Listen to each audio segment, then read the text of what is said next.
really love to be alone without all that fragrant rain and the April shower. But it ain't long before I long for you like a ray of hope coming through the blue. The SHOE project started really back in 2001 with the state system program that traveled to South Africa. The students who were part of that trip visited 3 different elementary schools in pretty rural areas, and one of the commonalities with these schools were that everybody had to wear a uniform that was supplied through the schools with the support of the parents, but part of the uniform did not include shoes, and a number of these kids were barefoot. To make matters more interesting, because these schools were rural, they were kind of out in the middle of nowhere, and a lot of the kids had to walk, multiple miles to get there over pretty rough terrain. The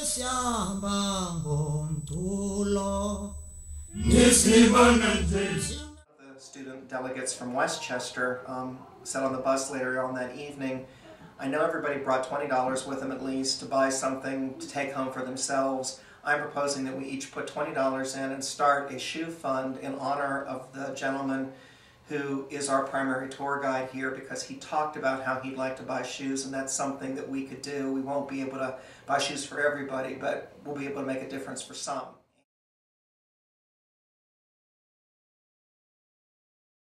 My name is Dion Kitching. I really love to be alone without all that ache and pain and that April shower. But it ain't long before I long for you like a ray of hope coming through the blue. I really love to be alone without all the ache and pain in the April shower. You and I forever, baby. But it ain't long before I long for you. These were the shoes that this boy was wearing when we met him in the gymnasium, and if you can see them, from the top, it doesn't look necessarily too bad. But boy, turning them over to see what the bottoms were like, and the fact that these had already been passed down from a couple kids in the family. And if you look on the inside, the sole's completely worn out inside as well. There's actually a little nail that's sticking up, in part of the heel that's exposed that would be, pressing against his skin. To be able to trade these in for a brand new pair of shoes is certainly going to bring not only joy and comfort, but also safety to this kid. There are many different ways to be of support through aid needs in South Africa. There are a lot of private foundations, there are church groups, and certainly here at Westchester University we have opportunities for students to participate. The best way to do it is to come out and be a part of ASA, which is Aid to South Africa, which brings together people on campus and in the community to help raise funds and awareness for kids in South Africa, many of whom are suffering from HIV/AIDS. At that event, there are different venues that are going on, but one of the ultimate goals is to again raise some funds, and a portion of the funds that are raised at that event go directly to the purchase of shoes for children.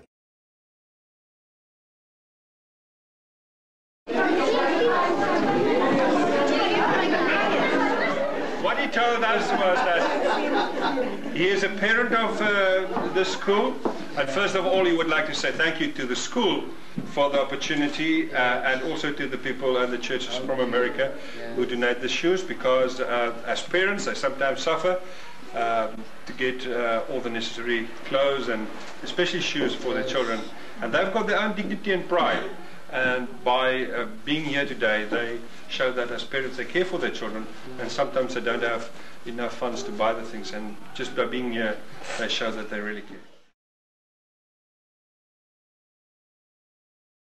Thank you very much.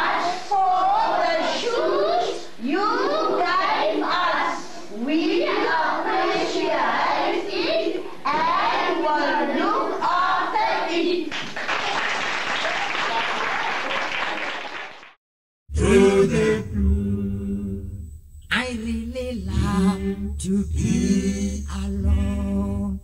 We